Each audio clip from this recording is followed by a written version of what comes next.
The Chicago Bulls are set to take on the Washington Wizards, which the Wizards are sitting 90% of their team that was already trash. Can the Chicago Bulls come in here and take care of business and sit their starters and rest them in the second half?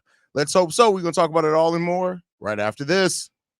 You are now tuned in to Chicago Bulls Central, hosted by Haize, your number one spot for all things Chicago Bulls.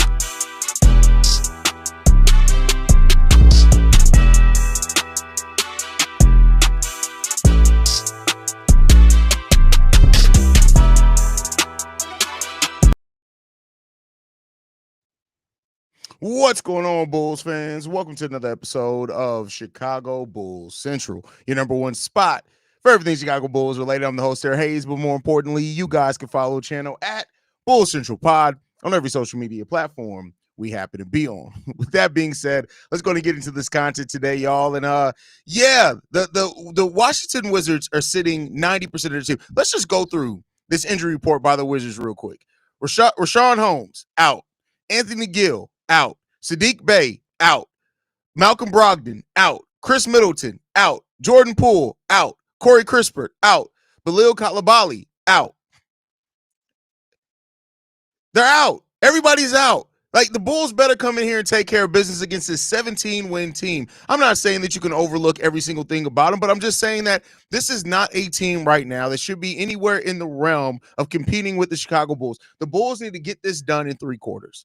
That's what needs to happen. We need to get this done in 3 quarters so that way Kobe White, Josh Giddey, Kevin Huerter, Modest Buzelis, Nikola Vucevic, everybody can sit. I need to be seeing THT and Javon Carter for entirely of the fourth quarter. I need to see them playing 12 minutes in the fourth quarter. That's what I need to see. And so hopefully that's what we get today because, again, I'm not saying that they need to come in here and take it light. I'm saying they need to come in here and take this so seriously that they knock them out the frame in the first 2 quarters of this game. That's what I want to see by the Chicago Bulls today, period. They got to get it done, man. They got to get it done. This is barely an NBA team that the Bulls are facing off against today. Take care of the business, get it done, move the fuck on. That's what we need to see at this point in time. Let's not make this cute. Let's not make this cute. Let's not do what we did against the Portland Trail Blazers and leave it interesting for the majority of this game. Let's not do that. Let's come in here, let's take care of business, and let's move the fuck on. That's what I need to see from the Chicago Bulls today. And if we don't see that from the Bulls, it's going to be a problem. That's what it's going to be. It is going to be an everlasting problem. So let's hope that they do that. Because if they don't, it's going to be ugly night, meaning I'm about to go the fuck off. That's what that means. Because there should be no reason why this game turns into anything else, man.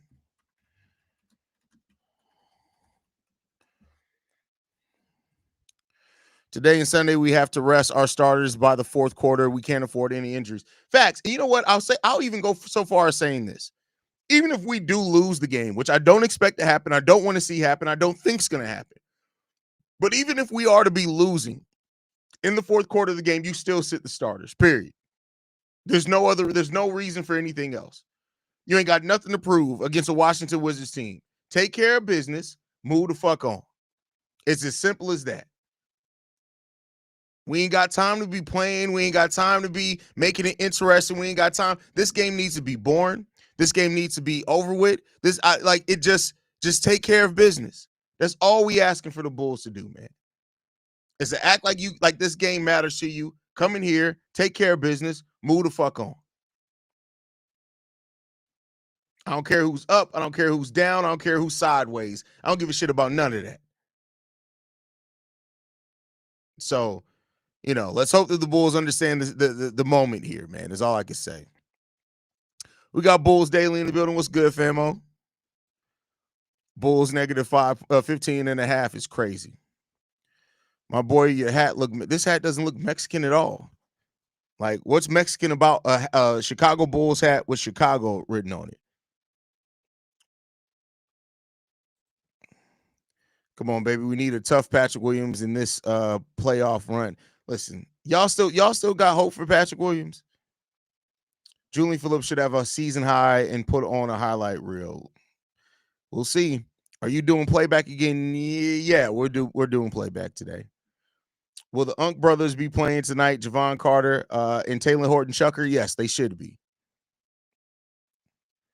No one in the Bulls roster should rest tonight. If the Wizards get blown out by 35 to 40 points by the fourth quarter, then you rest key players. I supported the idea of rest the other day. No, they still need to rest today. Now, I'm not saying that they don't need to put in work, but no, they should be resting. By the fourth quarter of this game, they don't need, regardless of the result, they don't need to be in the game. Period. They don't need to be in the game. They got nothing to prove against the Washington Wizards. Just give Modest all the shots, and it should be a Modest night. Billy Donovan's never going to do that. How does one hat look like I have no idea, bro. Like bruh, a little high at that point, man.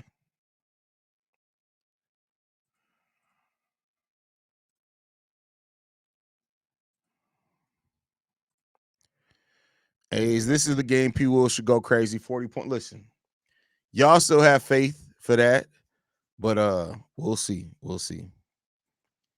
Haize's Aussie care package is on the way. That's funny.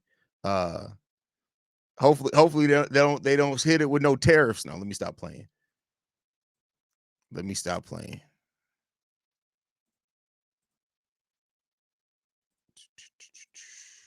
All right, there we go. It's a bonus. Giddy connection would be scary. Yeah, scary because it's not necessarily going to be good. Listen, I know I said on Locked On Bulls today that it's more realistic than us trading for Jokic, but don't think that means it's desirable. Like, I'm not saying that it necessarily can't work either. That's not a combination that really gets me excited, to be 100% honest with you. But hey, if it works, it works. No big deal.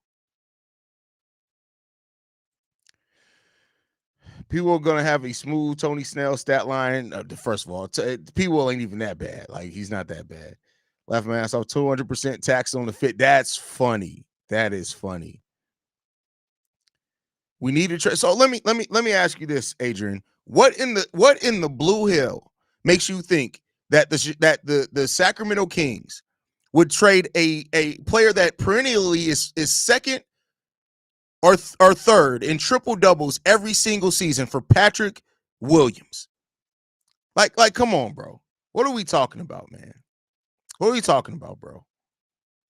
Like, I get being a homer and all, but come on, man. We got to stop saying silly shit sometimes, is all I'm saying. This man said we should trade Patrick Williams for Sabonis. Like, what? Lay off the weed.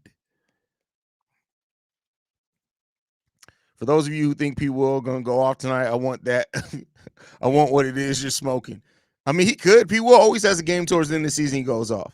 Hey, that Blazer team competes hard. That game was always going to be a close one, but I agree. The Wizard team is the bottom of the barrel. This needs to be a 30-point win. Break them out the frame.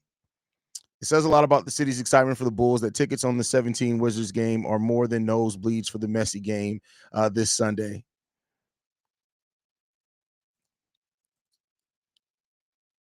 Haize, I'd rather have Derek Queen. He's skillful as hell and puts it on the floor like a guard. Yeah, but you got to keep this in mind. Like, do we really need a center that dribbles the hell out the ball when we already got Kobe? And like, I love Derek Queen. Make no mistake about it. In the Bulls draft Derek Queen, I love it. But like, keep in mind the reason why the reason that a player that's a lob threat and is more focused defensively is better for Kobe and Giddey is because of how ball dominant, though. Like, it already took a whole season for those two to learn to play together. Like, I don't know. Like, I love Derek Queen, but Derek Queen is he has a usage rate of almost 30% as a center. That's a lot of dribbling. That's a lot of isolation there, right? So, I mean, not to say maybe Derek Queen could learn to score in pick and roll off another person creating for you, but right now he's very, very, very ball dominant. Haize, do you think we can trade THT for Jokic? We might as well try it. Like old boy said, you might as well try it. Yeah, I still have high hopes for Patrick Williams. He's on our team. I want these young boys to do well. Listen, we all want them to do well, but you also got to realize not everybody is going to. Like, I want people to do well. And if he does, great. Let him surprise me. I'm not expecting it, though. Fucking Sabonis for P. Will, hell no. But I'll slide him to Portland in their pick for Ayton. But that's just me. I know you hate the idea, but I'm Jamaican, so I support Jamaican. Well, listen. Fuck that. You can support Jamaican all you want. You a light-skinned Jamaican. That brother Aiden ain't light-skinned. Y'all two different people. You got a little cream in your lineage. He's that's all pure Arabica bean. So I don't know, like Aiden is not good. I don't want Aiden on this team. I don't need another head case on this team. Plus, like I said, we need a defensive center. It is what it is there. Which former Bull would work better with this team, Gafford or Portis? Probably Gafford at this stage of his career. Plus, why have Sabonis with no defense? Y'all must want the sack to be this. Well, let's not act like we don't have Nikola Vucevic in there right now who doesn't play defense. And Sabonis is way better defensively than Nikola Vucevic. He must admit Patrick Williams and his next 5 firstborn children, because it's going to take some magic to get that trade off. Bro, that man is smoking some strong, bro. Some strong. We need a center to just be able to get easy bunnies, run, and play some damn defense. Exactly. Haize, do you think the NBA has a money problem? I think the highest paid players should have capped at $30 million. It will solve a lot of roster issues and build better teams. The problem is that the league makes too much money for that.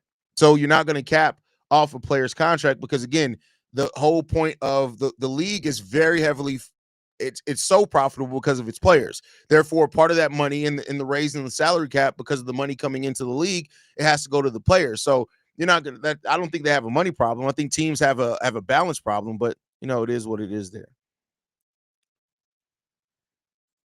Yeah, but it's not that simple. See, this isn't 2K, right? And this is part of the problem that it went with Zach, Vooch, and DeMar. It's not as simple as pick your poison. People, you have to have balance on your offense. We just took 4 years to find a balanced offensive attack. And part of that is because we have 2 ball-dominant players that are also both creators in their ball dominance, and the ball can spread around. You add a player in there with a almost 30% usage rate as a center. That's not just pick your poison. Does nobody learn from the Suns experiment? It's not as simple as, oh, everybody can just score, let's put it together. Like, you got to have balance on your team. You got to have balance. And without balance, you're just going to end up spinning your wheels.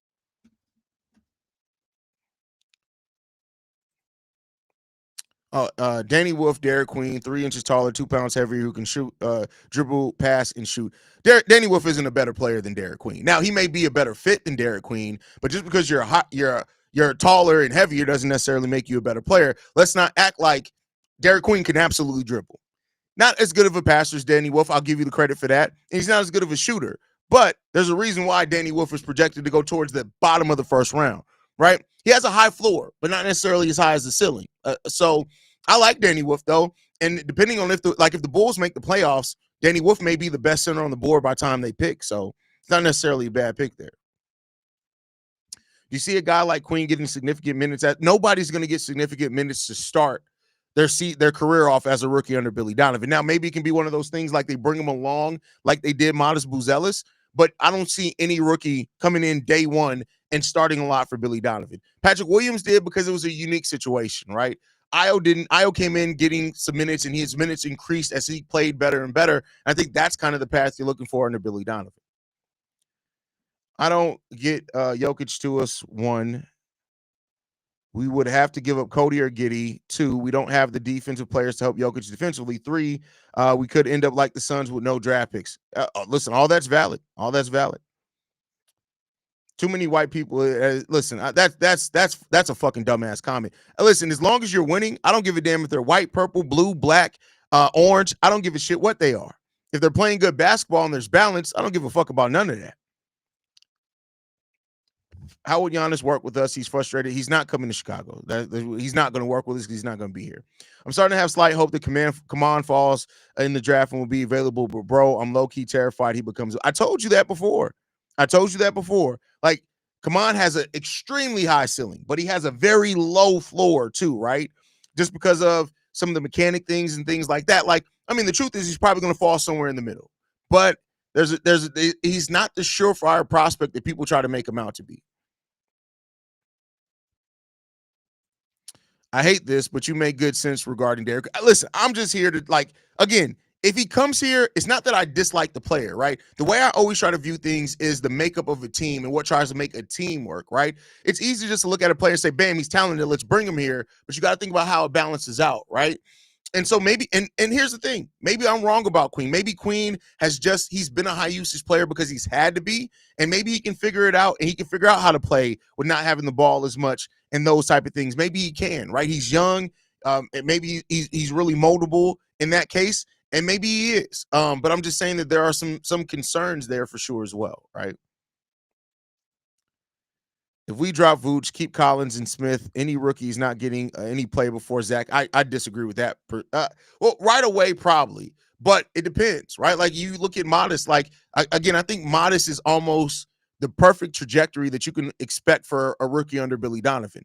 Like play a little bit, add a little bit more, play, get a little bit extra minutes, your role increase. And I think that's the spot for it. But you got to keep in mind too, like neither of those players have the future with the Bulls that any rookie that we draft would have. So they're going to get some minutes, right? They're not going to sit and not play at all. Also, listening to Pat say he'd go for Jokic and possibly would give up Modest for him almost triggered the shit out of me, but he's 29. I'm good on that. I just want to see the growth from these. You know what? I love Pat. Y'all know Pat the designer. That's my brother. Like all jokes aside, me and Pat I talk to Pat more than I talk to my mom, right? But the one thing with Pat is that Pat views it as let's get this team to the playoffs as quick as possible. I view it as let's not jumpstart the process. That's what we tried to do before, and it ended up blowing up in our faces, right? I'm not ready to mortgage the future for what could be a glimpse in the present, right? Now, if we had a team that was already like a Eastern Conference final team or close to Eastern Conference final team, and it was like, hey, this young player is 3-4 years away, we can get somebody in here who's right now, and it fits our window better, I'd be more for it, right? But where this team is right now, I'm not willing to give up a whole lot of where we are right now to chase something. I'm just not.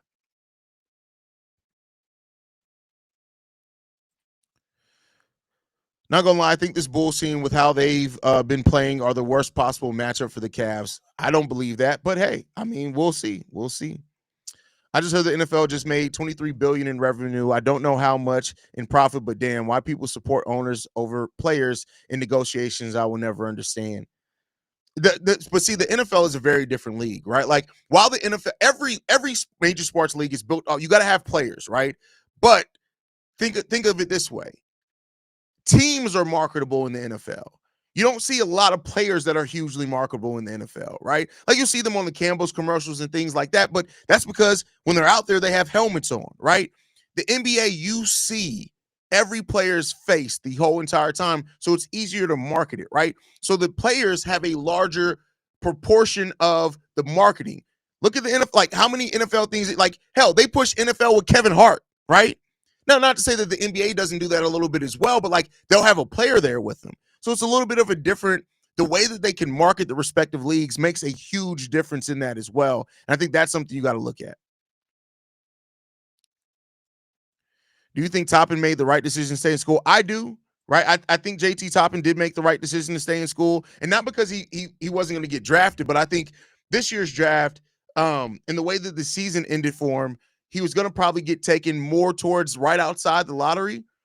Him next year, right? Especially going back for a junior year. If he averages another 18 or 20 point per game season, he's probably going to go into next year's draft top 10 to 12. So he gets a little bit more money that way. Yeah, Pat smoking duck fat. I'm not giving up Modest. Hell no. L to the no. And like I said, no shots at Pat at all. Pat just has a different way of viewing it than, for example, like I do. He just has a different way of viewing it. So, and that's what leads it to be like to him have his perspective that he does. And I'm not here to, like, he just has a different perspective. That's still my brother. We're gonna disagree. We're gonna argue at times about it, but like that's always gonna be my brother. So Pat's one of those people you won't hear me say. You'll hear me clown him. I'll roast the shit out of Pat, but I'll never say anything bad about Pat. Wow. Julian Phillips is in the starting lineup today. No Josh Giddey. Is Josh Giddey out today? Starting lineup: Kobe White, Kevin Huerter, Modest Bucelis, Julian Phillips, Nikola Vucevic. I'm not mad at that starting lineup. Did they announce that Josh Giddey isn't playing? Giddey is out today. Josh Giddey is not playing in today's game. See, rest. They know what to do. Dalen Terry's also out tonight. And I guarantee you in Sunday's game, Giddey will play and Kobe will sit. That's what's going to happen. That's what's going to happen.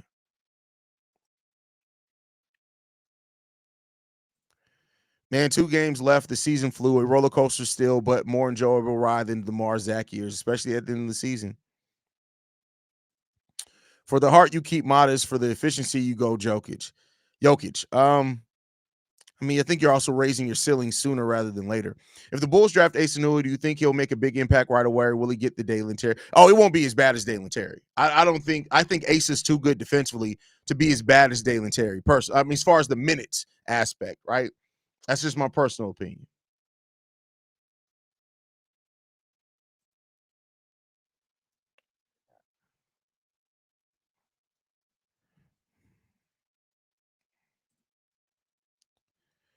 For the heart, you keep modest. For the efficiency, you go Jokic. I just read that, didn't I? Didn't I just read that? Nas Reed is the guy in free agency I'd back the Brinks truck up for. I wouldn't either. I wouldn't like not. I'm not saying I wouldn't sign him, but I'm not backing the Brinks trucks up for him. That remind me of my homie Day Day. You met with the outlandish takes, but you gotta love him. Yeah, I mean, listen, there's a guy in every crew. That's the wild boy, man.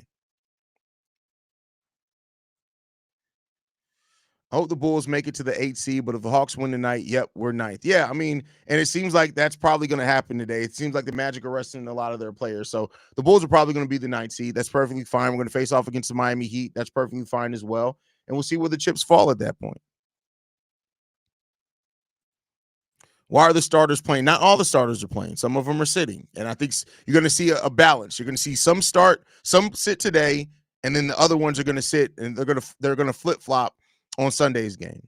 I get that you don't want to just say that you're resting Josh Giddey, but what is a right flexor capri urinatus tendinopathy? So me and Pat actually talk. So tendinopathy is basically any tightness in any tendon. So you can use that for just about anything that you want to use it as an excuse for.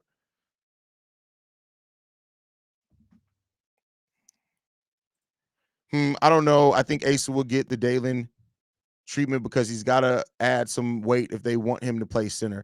I don't think that. Like I think if I'm not mistaken, Asa Newell weighs more than a rookie Joakim Noah. Asa Newell weighs more than Brandon Miller's rookie year. Asa Newell weighs more than Brandon Ingram. So I don't like. Again, I'm not saying you're going to run him out there for 20 minutes per game, but I do think you're going to get him some tick. He's not going to play only 17 games his rookie year. I don't think that. I saw Billy also said something about more than just Giddey being banged up. Another reason why they may have rested. Well, that was the excuse. He did come in here and say, "Oh yeah, the wrist, it's pretty bad. It's bad." But then he came out and dropped a 20-point triple-double, right? So, it is what it is, man. The Cognac Boys didn't say that. I said that. That was me on their stream that said that. Reggie, stop getting. We all don't look alike. All black people do not look alike.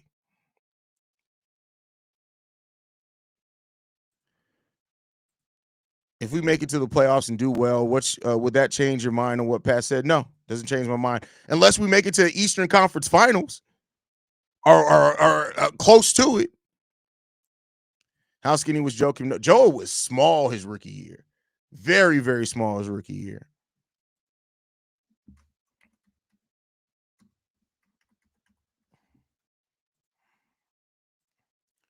I'm just if you just come in and hit the like, absolutely. Yeah, Asa Newell is 220 pounds. Yeah, he's okay to play his rookie year, my boy. Like, come on. If I'm not mistaken, Khalil Ware isn't even that much now.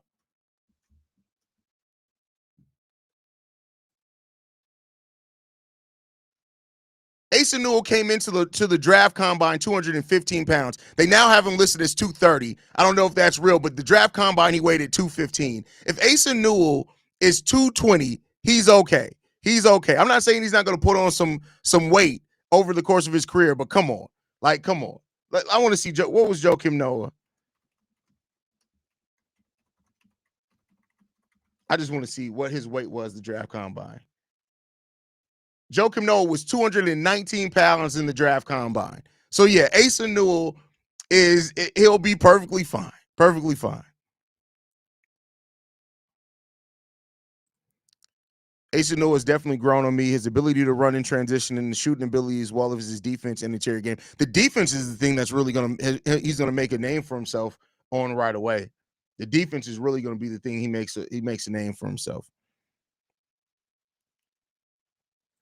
If Chicago wins and Atlanta wins, rest all-star. Exactly. Definitely. If Atlanta wins and they lock in the 8 seed, at that point, like, just rest all the starters. I completely agree with you on that one. Completely agree with you. But all right, y'all, I'm going to go ahead and get ready to wrap it up because we're doing the live call today. Still trying to balance that. Oh, hold on. We got Vaughn. Says the knock against him was that he doesn't hold his position. Well, that's what I heard. Also, bro is 6'10" to 6'11", and that wingspan a little undersized compared to Joe. And where I want to see him play center, he'll be fine center. Joe Kim, what do you mean? Joe Kim Noah, 7 feet tall with a 7'1" wingspan. If I'm not mistaken, Ace Newell wingspan is, let's see. Just want to make sure I'm not talking out the side of my neck.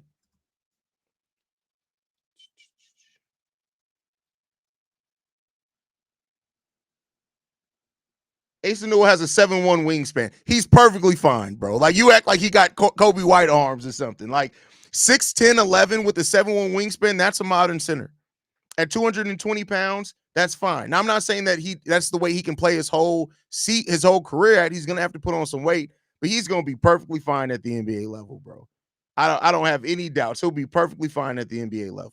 If those measurables are true. We know that sometimes they fake the measurables. So we'll see once we get into the draft combine. We'll get a more clear thing, a more clear view on it. But he's perfectly fine, bro. He's 1 inch shorter than Khalil Ware and about 10 pounds, 5 pounds less than, or no, he's actually more than what he weighed at the draft combine if his weight's true.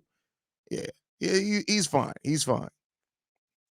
But all right, y'all, I'll catch y'all on the live call. Love you guys. Go Bulls. See Red, y'all. Make sure you guys stay in tune with us. Hit that subscribe button and the notification bell to know when we go live. Love you guys. See Red, y'all. Peace. This has been a presentation of the Break Media.